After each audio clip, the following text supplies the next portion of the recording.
Howdy.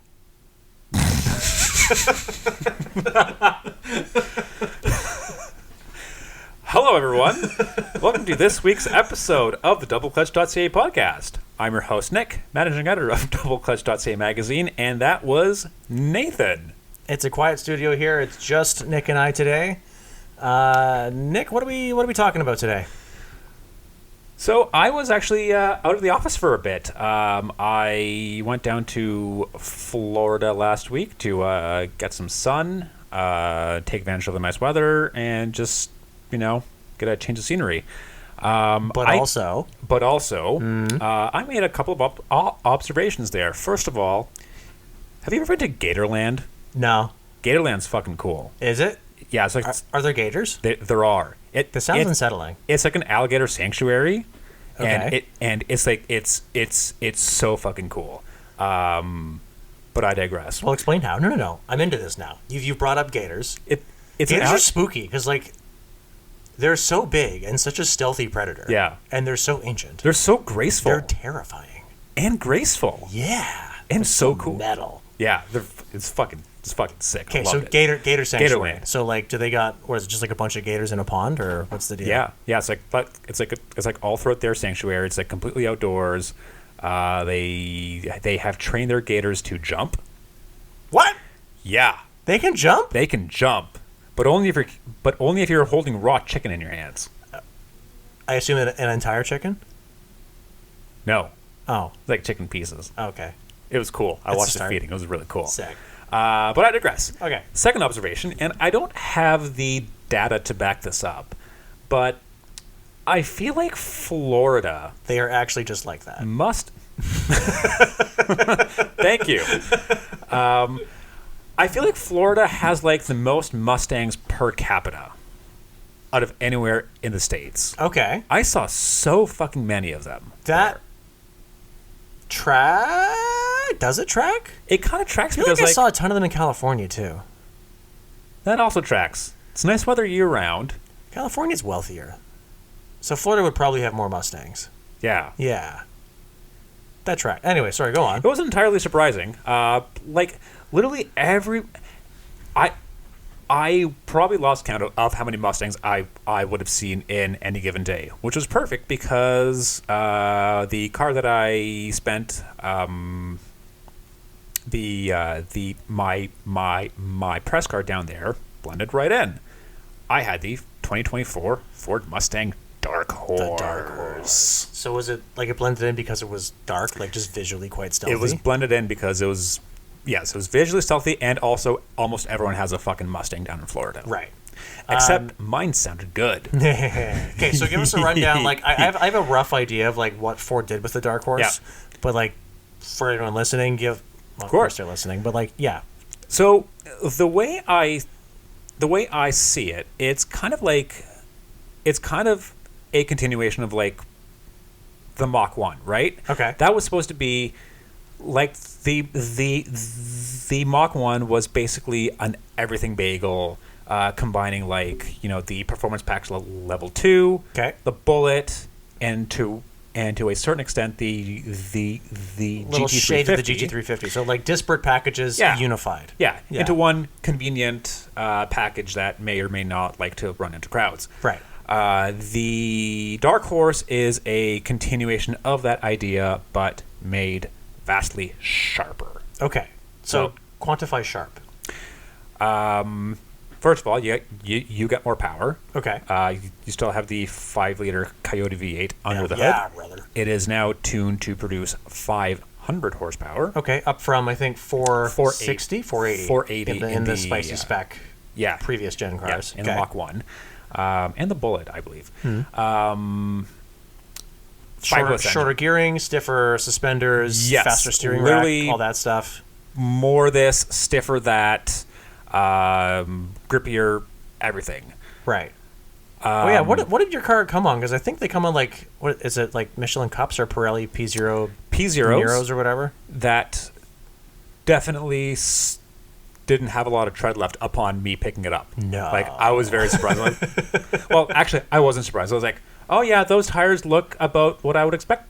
It's been driven for them to look Yeah. like from a 8,000 mile Mustang press car in the States. Oh yeah, it's definitely been smoked. Yeah. Oh yeah, yeah, 100%. I fucking love the Coyote V8. It sounds phenomenal. It's such a good engine. Yeah, like it's got so much character. You know what? Yeah, like because I was gonna say like amongst the American V8s, like you got your Corvette LT2 6, whatever they're on now, and the Mopar V8s, which are now dearly departed. Mm-hmm. I feel like it was a little short on character next to the Mopars, probably about in line with the Corvette engines thereabouts. A little more like free revving, higher end, just because they're a quad valve engine quad cam engine as opposed to the pushrod layout. But yeah, like so in the Mustang I had last year, like 2, but one of them was that same 5.0, like a slightly milder spec, but the same engine with the same 10 speed you had in your car. Mm-hmm. I adored that engine. Mm-hmm. Like I was so in love. It just sounded so obnoxious and so badass and so absolutely and like reasonably refined, not awful on gas. Like had the capacity to be docile. Yeah. Without being tame.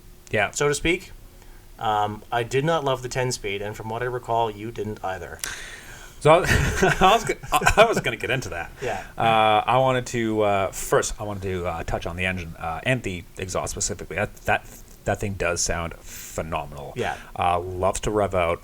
Love the intake noises. There's just nothing out there that like feels as good as a big, normally aspirated V8. It's just such a delicious engine. Yeah. No replacement for displacement, brother. Hell no, brother. I love a V8 motor. So very loud, even in like normal, even in the normal exhaust mode, it was still obnoxiously loud. Yeah, and like Ford sets up their engines or their exhaust systems to sound like an old cammed motor. Like it's that hard, lopey whoop whoop whoop whoop whoop whoop like all the time. Yeah, I love that shit. I did try out Sport Plus and Track modes for the exhaust. At the Gator Sanctuary? No. Okay. I can confirm that it is indeed much louder. Okay. And it's interesting because I honestly didn't think a stock Mustang active exhaust system could get that much louder, but it actually makes a meaningful difference in like Sport Plus and Track modes.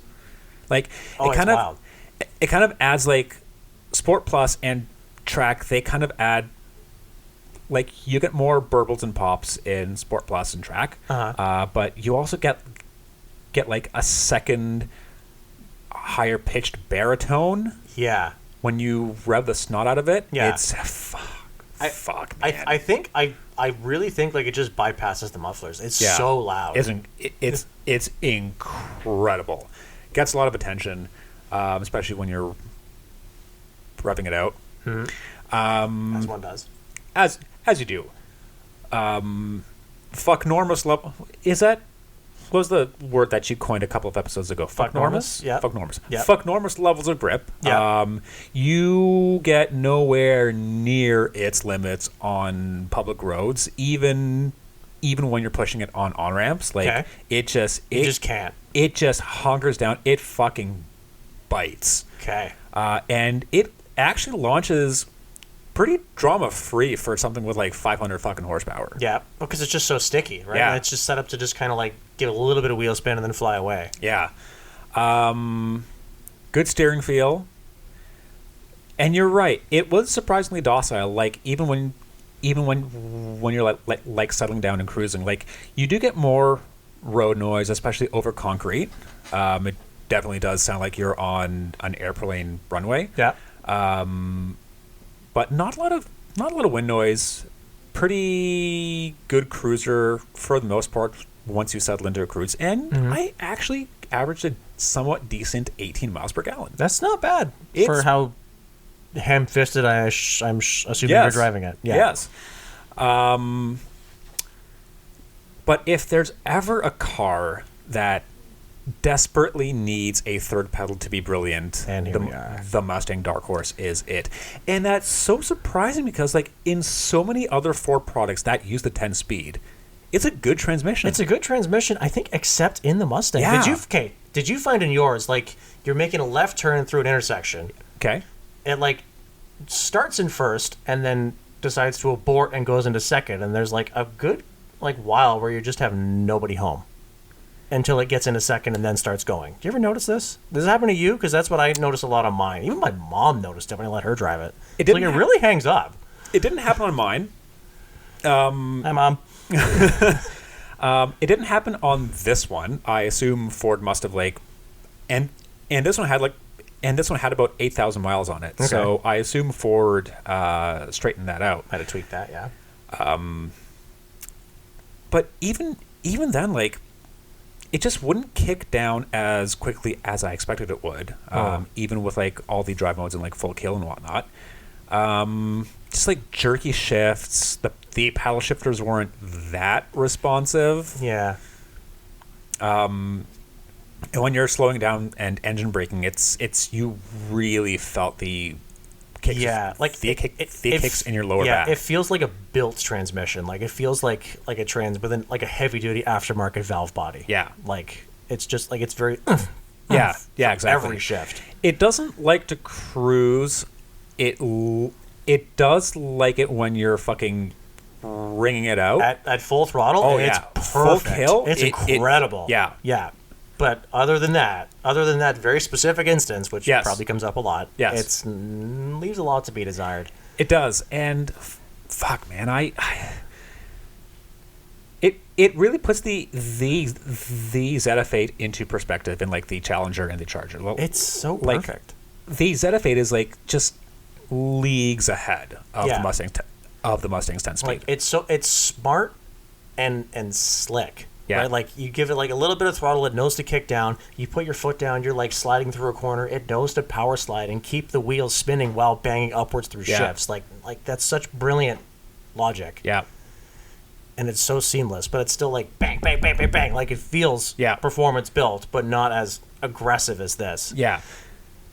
And I feel like it's doubly a shame because from what I recall, the Dark Horse, the manual cars come with like the Tremec. I'm not sure if it's still a TR6060, but like the Tremec 6-speed heavy-duty trans out of the GT350 and not the MT82 in the base GTs. Which is a much nicer, much more durable trans. Exactly. That was the same setup as the Mach 1 as well. And I fucking love the shifter, the transmission in the Mach 1. Mm-hmm. Like, it's so crisp, so precise. Such really, really tight throws, but it still had that... It had a surprising degree of fluidity that you just wouldn't expect from a big muscle car. Yeah. Of course, there's no way to... I mean, we don't know yet if that also applies to the stick Dark Horse, but just it really needs a clutch pedal, man. Mm-hmm. And it's such a shame because the rest of the car is just so brilliant. Mm. Tell us about like the interior space. So I know Ford was like kind of talking about like, oh, we had new graphics. There's a whole separate NVIDIA graphics card in it to run all the dashboard graphics they got going now. Does it feel like new or does it feel very facelifty? So that's the other thing that I wouldn't say it let me down with the Mustang, but it definitely took me by surprise. I wasn't expecting the interior to be such a heavy refresh over the outgoing one. Okay. Kind of like the Z. Right. In that, the dash itself looks a lot different, but when you look closely, like at the door panels, the seats themselves, the center console tunnel especially, there are a lot of bits that carry over from the previous gen Mustang. Right. Which makes sense. I mean, but at the same time, like, it's clear that Ford put most of its money towards the tech and the infotainment, as opposed to just redoing the whole interior. It gets the whole the whole one-piece digital instrument cluster integrated with the infotainment. Right, just like iDrive, I guess, just one ultra-wide panel. One panel, two separate screens. Gotcha. Okay. Better integrated than Hyperscreen, I guess, or whatever Mercedes does. Right. Most It's competitors, harder actually. to tell that it's 2 screens, but it's definitely 2 screens. Exactly. Yeah. It's hard to tell, but it's better integrated than most single pane layouts out there. Love the gauge cluster. Very customizable. Very easy to read. Crisp graphics. The only way to fully enjoy the gauge cluster is on the Fox body setting, which is fucking sick. It's so well detailed to the point where the dials light up green at night. That was a really fucking That's cool a cool touch. And like the Fox Mustang had actually just a really nice like utilitarian cluster. Like it was surprisingly good amongst the rest of the car, which was a bit of a letdown. I love Fox Mustangs, but they're so objectively terrible. Yeah. Like they're so much fun and they're so bad. Well, the cluster's sick. Yeah, obviously it's sick enough to be in the new one. Yeah.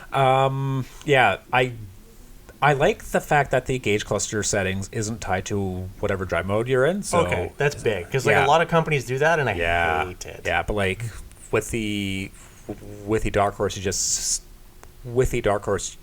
set it to Fox body mode and forget it. Nice. It just stays there, which is sick.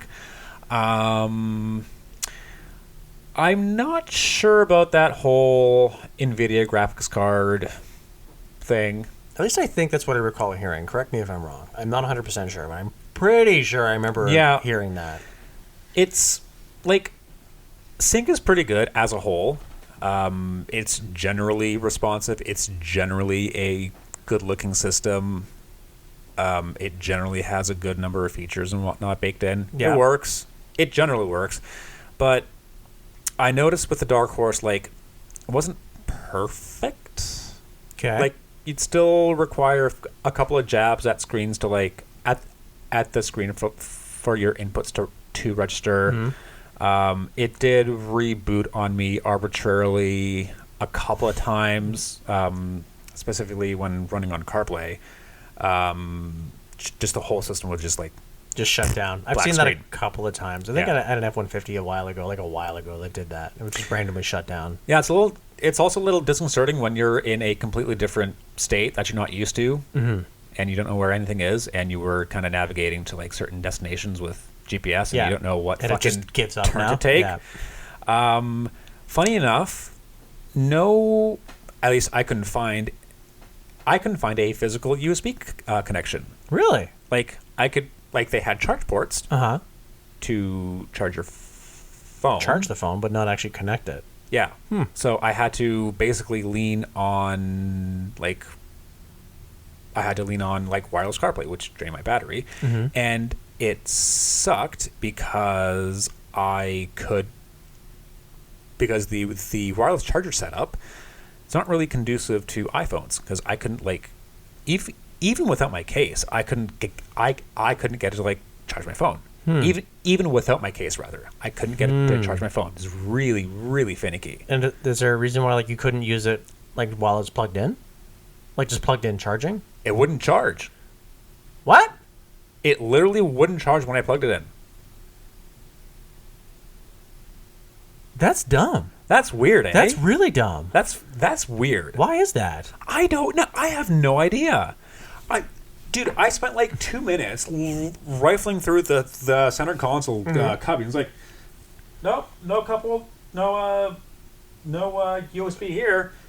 They have two ports in a pocket where the wireless charger is, but they're USB-C. They don't charge. USB-C does charge. They didn't charge my phone. USB-C should charge. USB-C does everything. Are you sure your phone's not just wrong? No. That's dumb. Dude, I had a Venza when we got back, which we'll talk about later, and I plugged in my phone with the same fucking cable, and it still charged my phone. But that was a USB-A. No, the Venza has USB-C, which we'll get into later. Okay. We'll talk about whatever. Later. Yeah. Okay. It was the weirdest thing. That's stupid. Even physical, but whatever. But yeah, the rest of the interior, aside from the dash layout and the tech, it's pretty much a carryover. Okay. Not a bad thing, all things considered. Materials, fit and finish was pretty good, but materials felt a little on the low rent side for something that cost like more than $80,000. Yeah, they're getting expensive. They are. Yeah. Still get the very delicious, very supportive Recaro seats, which I loved because despite, they look very aggressive. They look really, but they are surprisingly, they're surprisingly comfortable on long drives. Yeah. But yeah, a lot of bits were carried over / refreshed from the old Mustang, like the center console tunnel. The door panels are like dead ringers for like the last ones, the previous gen car, but the rest of it was appreciably different than the outgoing one. Okay, so you can see this like overall being like a meaningful upgrade over the outgoing car. It's a good upgrade. I kind of prefer the outgoing car's interior. Okay, I just like these slightly better retro touches, the whole dual cubby dashboard or whatever. Oh, they got away from the dual cubby? They did, yeah. It's now like a flat horizontal dashboard with like the with the big right ultra wide screen. With a big screen. Yeah. No, I don't like that everyone's doing that. I don't even like when BMW does that. Like it's just like it's been done, man. Like it kind of sucks because like the retro-ish dashboard was a Mustang staple even after they went away from the retro cool 05 to 09s. Yeah. Like they still kept the retro cool dashboard even after that. Yeah, and I feel like that dashboard layout like leans itself pretty organically to the portrait style. Like if you want to do the tech thing, it does. It leans itself to the portrait style screen in the new Ranger, and like I think that's carried over from the Edge. Yeah. Yeah. Right? Yeah. Like, but whatever. What do I know? Yeah. But like by and large, like I was surprised at how much carried over, but like at the same time, it does feel like a appreciably new car. Just a damn shame about the 10-speed, man. Yeah. Well, just don't buy that. Easy solution. Just get it with a stick. Yep. So what were you up to while I was out? I was driving another Ford with the 10-speed. I thought it was good in this application. John had a pretty loaded, not fully loaded, surprisingly, but pretty loaded Ford Expedition King Ranch. It was like a really nice, like olive green over like a very brown, like the brownest interior I've ever seen. Yeah. Like headliner, steering wheel, dashboard, seat, center, everything was like this rich chocolate brown. Yeah. I loved it. It was so nice. Did it taste like peanut butter? I cannot verify. I can neither confirm nor deny that. But, like, I thought it was really nice. It's like the platform mate of the Lincoln Navigator. Yeah. Which you also adored. Which I adored the Navigator. I didn't adore this. I really liked it. It's very good. It's very good. The question that Rush and I were talking about this, and we were like out tooling around in it, was like whether or not we take it over something like a Sierra, like a Yukon Sierra. A Yukon Denali. Yeah, that's what it was. Yeah, and it's a tough call, like because like the big thing that people will point to the Denali, like the GMC products having is the 6.2 V8, which is such a sweet motor. Because big old V8 motor. And the Expedition don't got a V8 motor. It's the 3.5 liter EcoBoost V6. To be fair, it's also the detuned Raptor motor in a way. It is, but at the same time, and not V8. That's a fantastic engine. Like Ford's done a very good job making that feel and almost kind of sound like a V8 motor. Without the compromises that come with it. They're about the same on gas. The 6.2 is really good on gas. There's no real drawbacks to it. The only thing is, like, I've been hearing this over and over again, and I've been seeing it, like, they're having major QC issues with those engines, like, blowing up prematurely, which sucks, because they're a fantastic engine. Yeah. One of my favorite that's still in production, and it's been around for decades. Yeah. And I think it's just, like, a supplier control thing. But it's hurting how much I can recommend these, because this is a thing that gets brought up to me sometimes. I don't know if you hear this as well, and I guess we can touch more on this a little later on. But like, when we're reviewing a car and people will read the review and they'll come back and go, but like, yo, it's a so-and-so. Those things are known to blow up. Like, is this not something that comes up when you're driving it around? Like, well, no, it didn't blow up. The thing had 4,000 kilometers on it. It drove great. It performed well. Like, yeah. Like, what do you want? Like, I don't know that it's going to blow up. I can't say that it's going to blow up. But I know it probably will. Like, do you get this at all? Not really. Like, I mean, whenever I tell people, oh, I'm driving a Subaru this week, they're like, oh, what about the head gaskets? No, I don't get that. Beyond. Okay. Yeah, because like, it's gonna blow up. Okay, because like, it's a thing that I think about. Like I'll have some press cars where like I know this is going to be an absolute disaster to own in like outside of the warranty period. Like I'm sure of it. But I don't know how to incorporate that without just being or sounding unfairly biased. Well, it's a tricky thing. You need a lot of data for that. To, a ton of data, yeah. But I have enough anecdotal data to give myself some pause on the 6.2. I like the way the GM Denali's and High Countries drive. The interior layout's nice. I'm like, man, the Expedition, it's got a ton of room. I think it's more room. I like what Ford's done with their dash layout. Mm-hmm. I feel like they had like pretty significant QC issues with like just fit and fitment and dumb shit for a long time, and I haven't seen that in a while. Yep. Also didn't smell like dog food. So upgrade, moving up in the world. Oh yeah, the Mustang also did not smell like dog food. There we go. See, they're getting better. There we go. Using better adhesives at the plant. I thought it drove well. I thought it handled really well.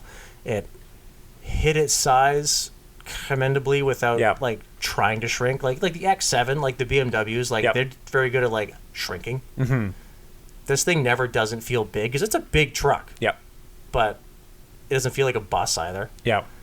Like it's a really handsome style. I think they look great. They drive really well. They perform great. Like they do all the truck things. Like they can tow. I want to say something like 8,000 pounds or something like that. Possibly more with like a tow package. Yeah. Tons of room. So this was the King Ranch. So like, what King does that Ranch. mean in like Ford trim level ladder hierarchy speak? I can't remember if it's platinum or limited. Okay. I'm getting my luxury tags mixed up. Yeah. There's one step up. Yeah. And I don't know what that offers, if I'm being quite honest. I think it's a bigger screen. I think really like the one step up, because this has just like the slightly less huge. It doesn't have the big portrait screen in the Lightning. Okay. Or does it? I can't remember now. No, I don't think it does. Don't ask me. I drive like we both drive so many cars all the time. Like it's hard to keep track of these things. Either way, Expedition, very good. I liked it. It handled well, drove well, looks great. I kind of like its blocky styling. Yeah. I love the colorway, like the olive green over just like brown on this. It strikes me very much as like, as Rush and I were talking about, who's this for? Right, like who is going to go drop $102,000? Jesus. On this vehicle, right? Like this truck that can do truck things. It has lots of truck space, but is also a very like decked out luxury vehicle. But like, so can the Navigator. The Navigator can also do truck things for not that much more money. $20,000 more money. I mean, if you're shopping for a massive SUV that's over the $100,000 mark, like what's another $20,000? But like this isn't like a $500,000 luxury car. This isn't even like $180,000 like Benz. Yeah. We're at 100, and then 20. Like, so they're already like, you're probably already stretching to do this, right? That's why you're in a Ford, not a Lincoln in the first place. Fair. Yeah, I think that the 20 is a big ask, and like amortizing that over like 3, 4, 8 years, whatever. Like it's a extra big jump in the monthly payment. Fair. And admittedly, the Lincoln feels, not that it is, but it feels less utilitarian. Mm-hmm. It feels more special and more luxurious. And we've talked about this before, how like something like, say, a Lincoln product, because it doesn't have to share switchgear with an F-150. An F-150 has to have the same like turn signal stocks and window switches on a $30,000 tradesman truck and a $100,000 luxury truck. Yeah. The Lincoln starts at a much higher floor. Yeah. Right? So everything can feel a little more special. Yeah. So you can afford to like do like, fancier window switches and whatnot. Exactly. right? Or just like a different dash layout altogether, right? Yeah. But at the expense of everything is trimmed in soft leather or chrome or piano black. And I had to keep a rag in it to keep everything nice and clean and shiny, whereas the Expedition feels like, hook up your horse trailer to the back or whatever it is. That's probably what it is. And go, who cares, right? Like it still felt tough and durable. Actually, I remember that. John and I were arguing about that. How, like, he said, like, it feels kind of cheap. I'm like, I'm not sure cheap is the word. Like, the leathers on the steering wheel and the center console tunnel were just kind of hard.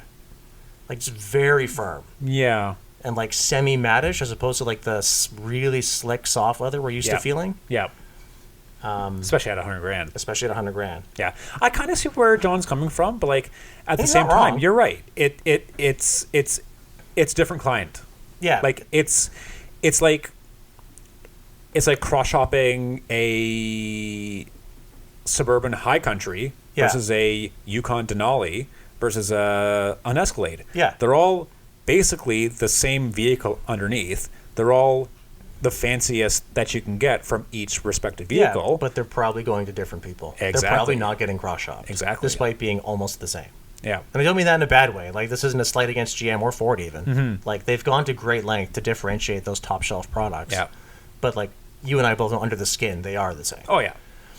But yeah, I liked it. I thought it was really good. And I think, like, I like that kind of... It feels like it's going to wear well. It feels tough. It feels like it's going to work and keep working. It doesn't feel like lease for 4 years and get out of it now. Yeah. Like, it feels like it's going to keep going. Yeah. I'm probably going to eat my words on that, and we'll find out that they're all blowing up in 4 years or whatever. Well, I mean, Ford's 3.5 EcoBoosts, they've been around for a while. That's the thing. They've been around for a while, and they're like tough. Early on, I do recall, like, reading some initial teething issues with respect to, like, how long you can get out of these stock turbos. Yeah. But that's pretty much the gestation period. You expect to see these things crop up and you tune them out. Yeah. But, like, it's been around. But, like, the three and a half EcoBoost has been around for a long time now. Yeah, it's been almost 10 years now. Yeah. More than 10 years.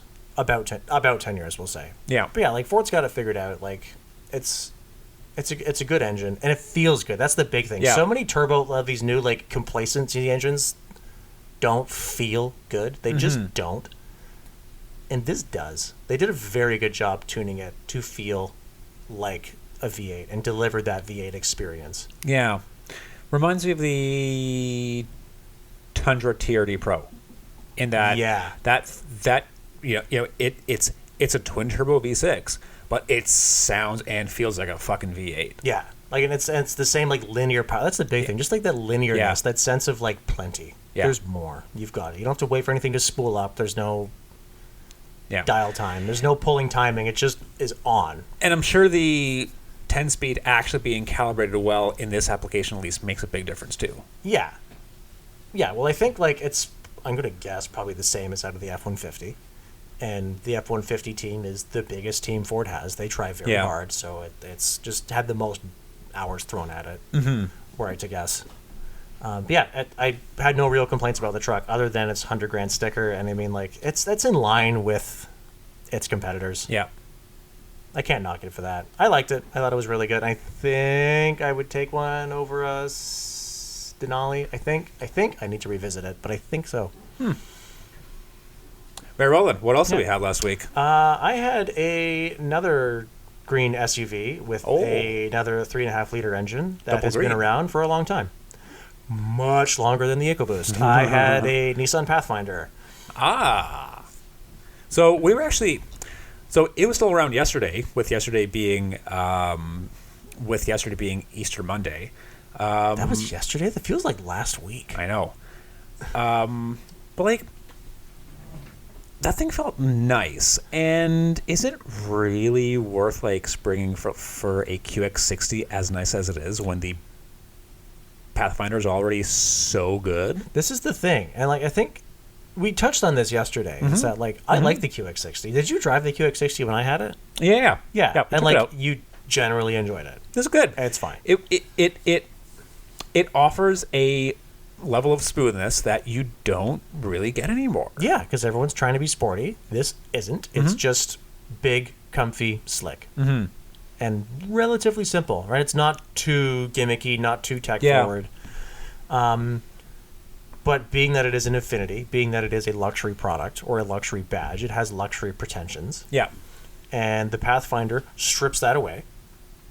So you have the same fundamentals, you have the same mechanicals, you have the same naturally aspirated V6 engine that is old enough to drink now. You have the same new ZF source I found out, 9-speed transmission. Ooh. Yeah. Baby. But without the wannabe, I don't want to say wannabe, that sounds so derisive. But like without the pretensions of being a luxury product. Yeah. It just is a nice product. Yeah. Like everything in it was leather, like a nice soft leather. It was all quality materials. Like the Pathfinder looks and feels like a nice product. It feels great, it drives great. Even little detail things like the switchgear, right? We were talking about before, how it has to have like that low cost floor. Mm-hmm. And you can do it where it feels good, but you just have to bite the bullet on that cost, and they did. It feels really nice. Just like lots of little detail shit like that I think they excelled on. For like $9,000 fewer dollars than the Infiniti. I'd take that. It's, you know what? I'm kind of with you on that because you know, $58,000 for anyone listening. $58,000 for a loaded Pathfinder Platinum that I had. That's pretty good. Yeah, that's actually good value in the three row segment because like so much is like over 60, 65 grand these days. Well, that's the thing. So like the Grand Highlander that I had, admittedly much larger, but still the same class of vehicle, that was 65. Yeah. And on a 4-cylinder hybrid powertrain, a very good powertrain, but like a 4-cylinder nonetheless, right? Yep. If you want like a very simple, bare bones, like proven engine, holy shit, Nissan's got your back. Yeah. Right? That's still the old VQ 35D that they've been using for more than 20 years now, and it's a good engine. Yeah. And it's good on gas, it sounds good, it's smooth. Like, I mean, the Pilot's also still the V6. Yeah, that's the only one, and that's but 65, 66 grand, I think, in the loaded spec. Yep. And I think that's probably its closest direct competitor, right? They're about the same-ish size, because they're not huge, like, in that segment. They both have the old V6. Honda's admittedly is better. A good chunk better. But for the extra $8,000, right? And I think the Pathfinder has a little more personality, for lack of a better word. It's just got a tiny bit more visual flair, a little more interior, just a tiny bit more interior distinction. Whereas the Honda, and as much as I love Hondas, they're very plain. Yeah. Like, you kind of wonder, like, you and I know where the money went, but, like, someone else might get in and wonder where it went. Yeah.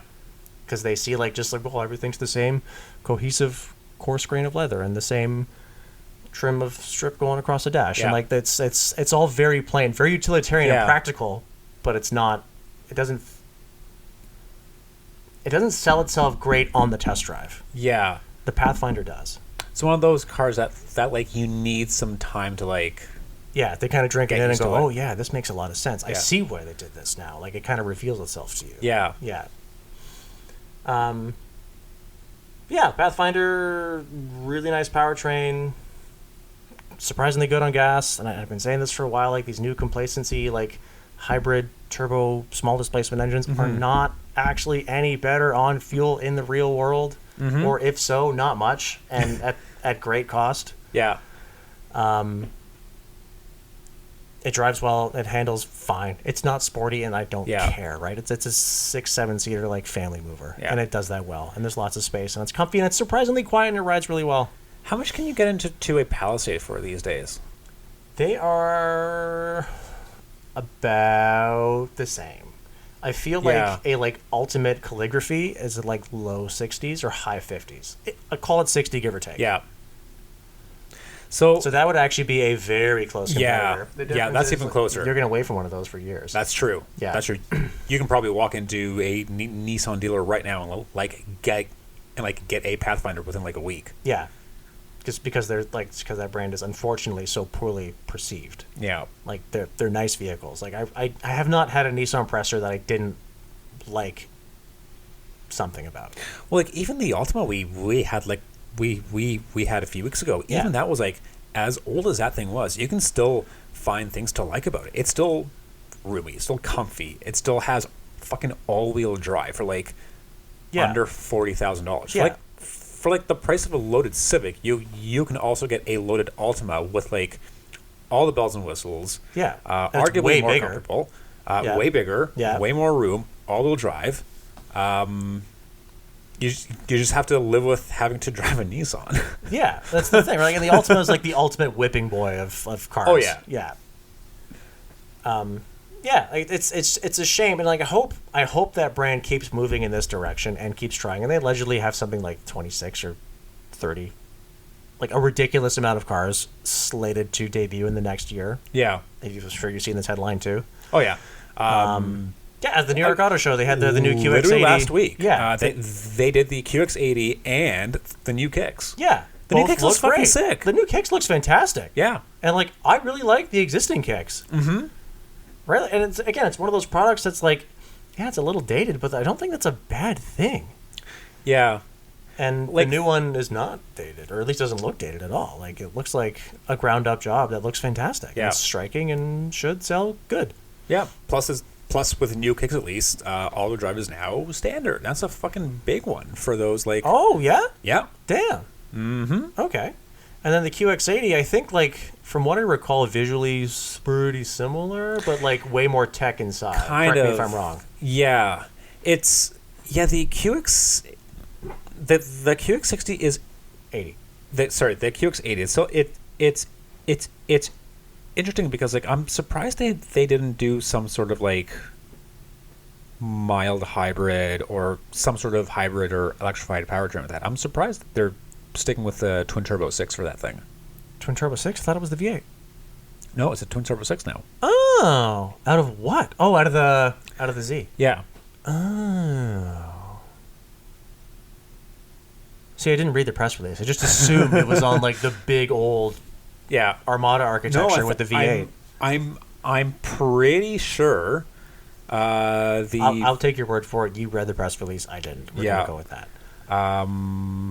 What else? What else did they show at the New York Auto Show? But yeah, like I hope there's a new Kia K4 and K5, a new Kia K4, which is basically the Forte. Yeah. We're getting the hatch-ish, the hatch wagon whatever thing in North America. That should be pretty cool. Yeah. I really hope that sells well. Like set a tone. The old ones look good, Mm-hmm.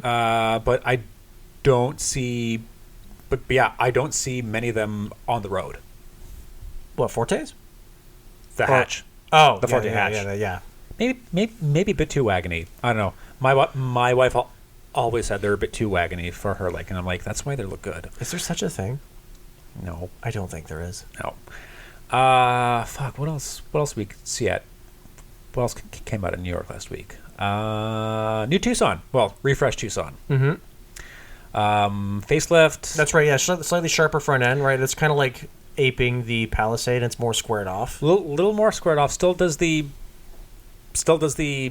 kind of busy headlight thing. But but it's a little more chiseled. Mm-hmm. Same thing with the Santa Cruz. Yeah, saw that. They both get the XRT trim, like the Santa Fe. It just adds like off-roady dress up, whatever. Just dress up, not functionality. Just dress up. Yeah. Big changes with that. I'd say it's more inside. Mm-hmm. It gets their new corporate one-pane instrument cluster and infotainment layout. I'll take that. Like in that application, when I had the Tucson, you and I shared this vehicle. We did, over Christmas. Very dated layout. You know what? I kind of prefer the old layout. Really? Just give me physical climate controls with the old layout. But that's the thing. The old layout was just a capacitive piano black panel. Like it committed every sin in the book from a company that knows better. I don't miss it for that. I miss it for how visually interesting the old like waterfall layout was. I did like the waterfall compared to like the whole horizontal motif. Everyone does it. Every fucking Hyundai has that horizontal not just dashboard. Hyundai. Yeah. But like I'm talking about. But I know what you mean. Yeah, like they're all using the same layout. Yeah. In the context of Hyundai, literally the Kona, the Tucson, and to an extent the Santa Cruz, and now the Santa Fe have that same sort of like basic corporate horizontal look to it. Yeah, makes sense from a manufacturing perspective, but I do miss the old Tucson's interior. A little more visually interesting. I like the waterfall. I think the waterfall I think worked in the Tucson. I don't think it worked in the Santa Cruz. I just don't think it belonged there. Yeah, because the Santa Cruz was supposed to be like, badass, trucky, tough, yeah. Like I don't get into the Halo Warthog, and that's what that looks like. Yeah. And like, waterfall, charming. Fancy. Like that's not what I was going touch. for. Yeah. Yeah, I think that's I'm pretty sure that's it for like the key New York debuts, but we digress. Yeah. Pathfinder, very good. Yeah, I liked it. Cool. So when you were in the Pathfinder, when I got back, I left the Mustang at the airport in Orlando and came back to a Toyota Venza. And?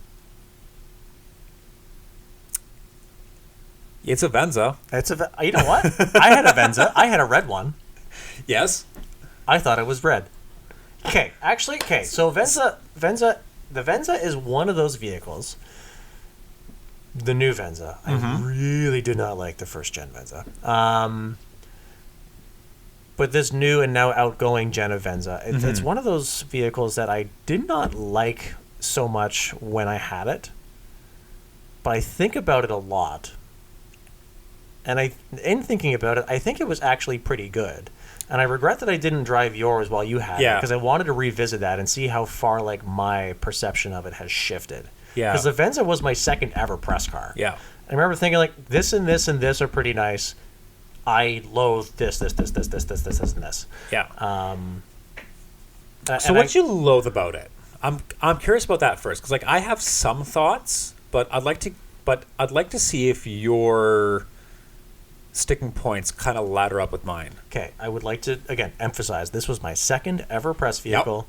Yep. I was still A, hadn't driven everything, and B, still kind of like not in love with most modern infotainment systems because I'm such a curmudgeon. Yeah, I hated the infotainment. Okay, I did not think it was very intuitive at all. I know it was one of the first vehicles to get Toyota's new setup, but not on the big screen, and I think it really needs the big screen to make sense. Yeah. So they only... I could be mistaken, but I think the Venza only got Toyota's new infotainment last year.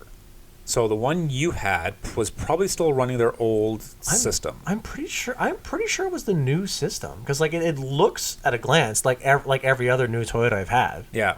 Just on a...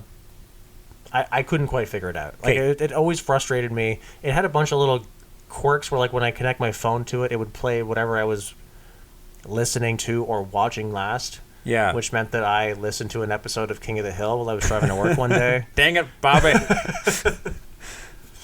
There's just a bunch of like little dumb shit like that, or the maps navigated me off the Gardner into a traffic jam and then put me back on the Gardner, which really like soured me on it. Yeah.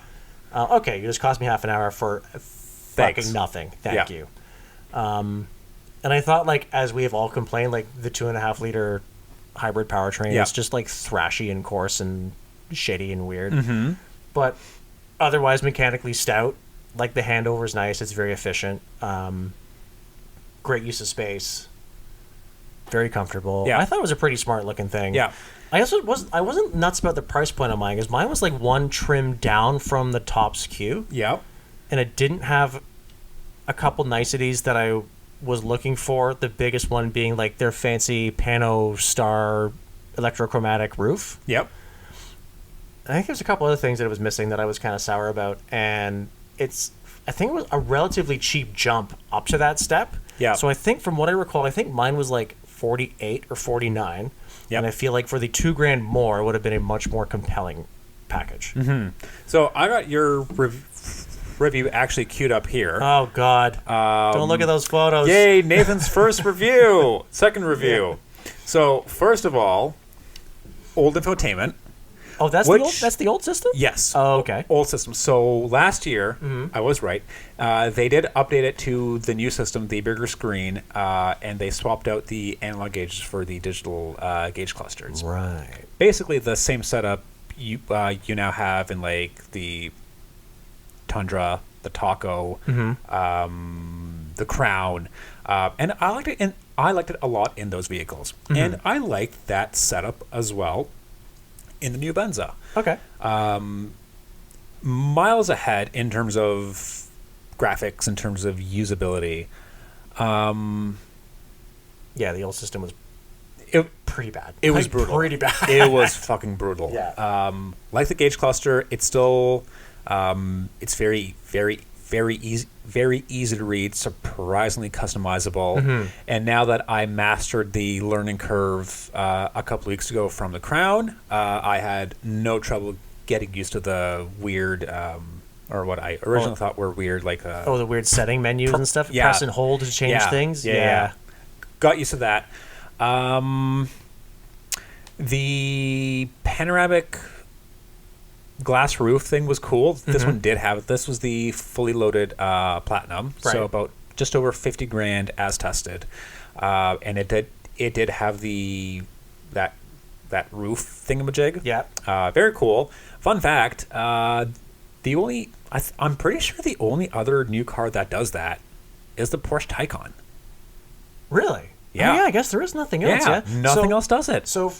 For those who might not be 100% aware of what we're talking about, so Toyota Venza and the Porsche Taycan uses, from what I recall, I think it's called electrochromatic glass. Yes. Basically, at the press of a button, the glass itself turns dark.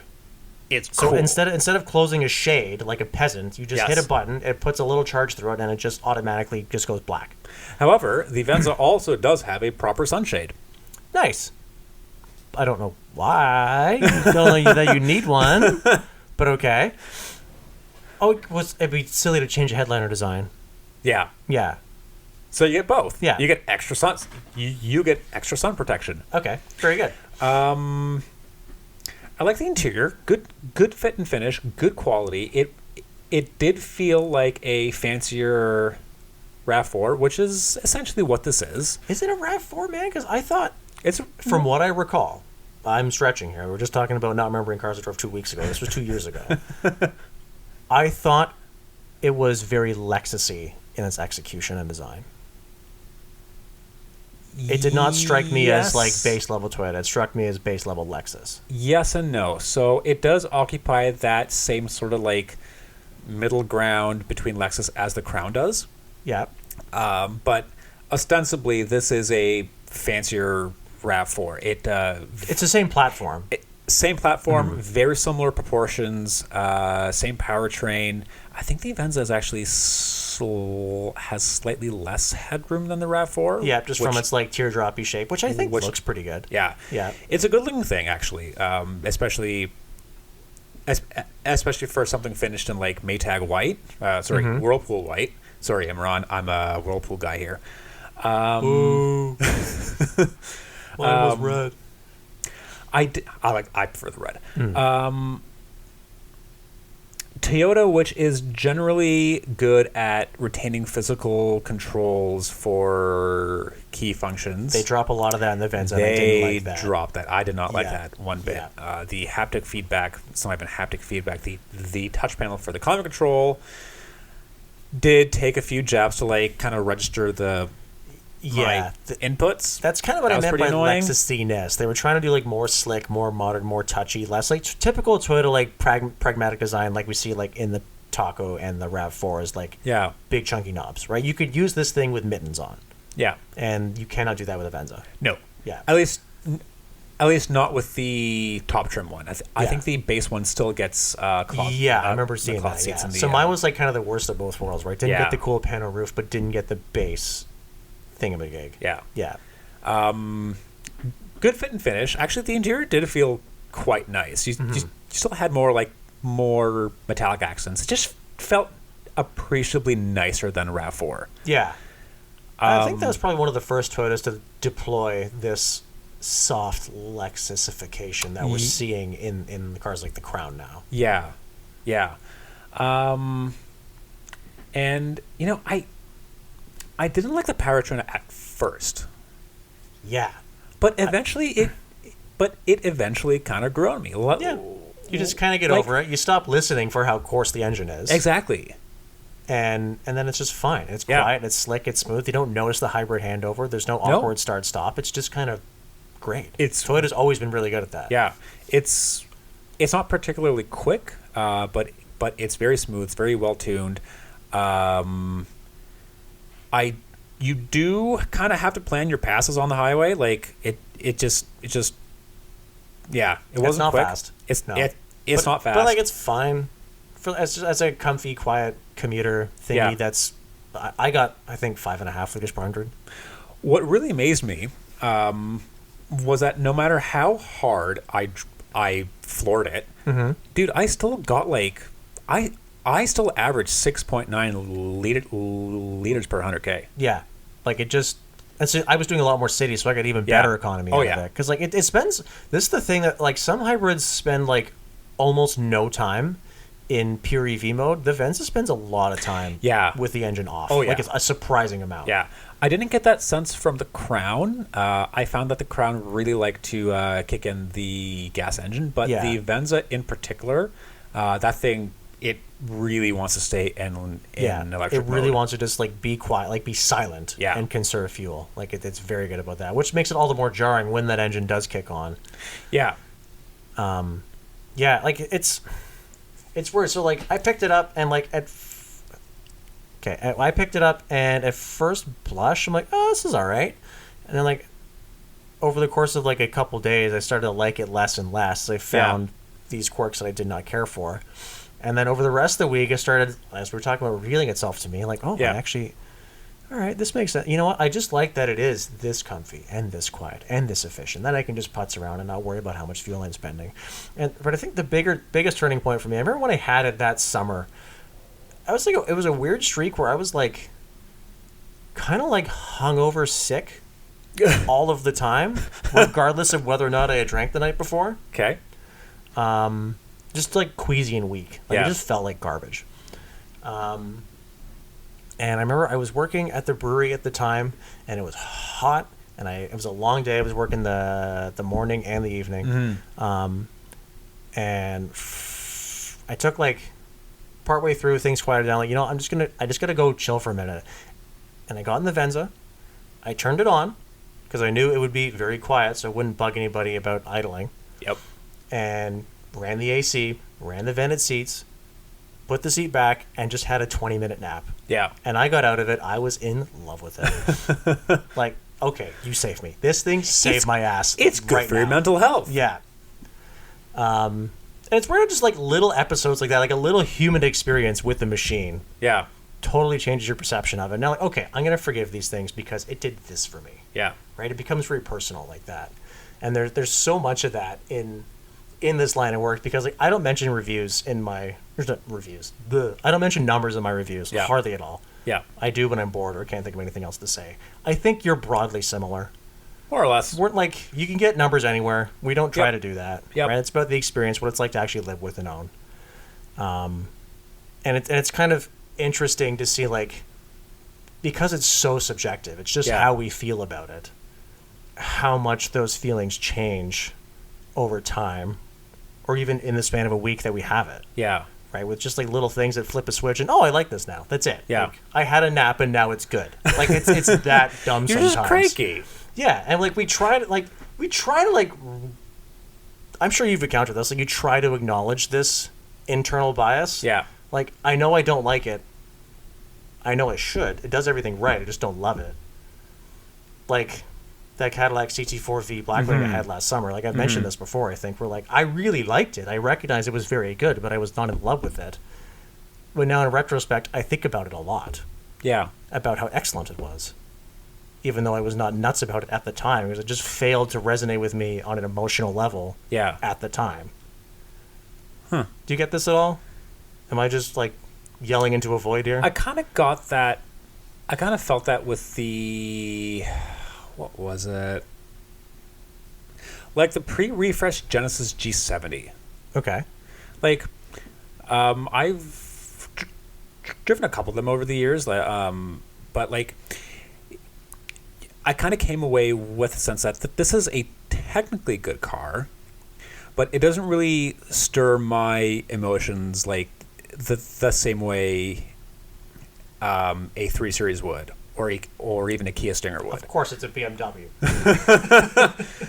But like at the same time, the more I thought about it, the more I was like, no, this is actually very good. It's actually a good fucking car. Yeah. And for not a lot of money. Yeah.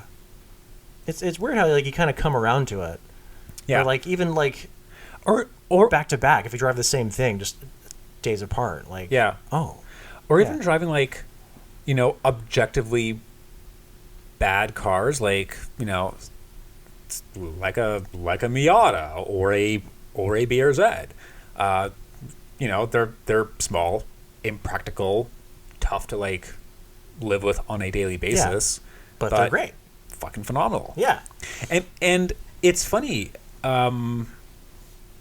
there's a sense of that with some Subarus as well. Yes. Okay. Yes. Because I remember we were talking about this a few months ago.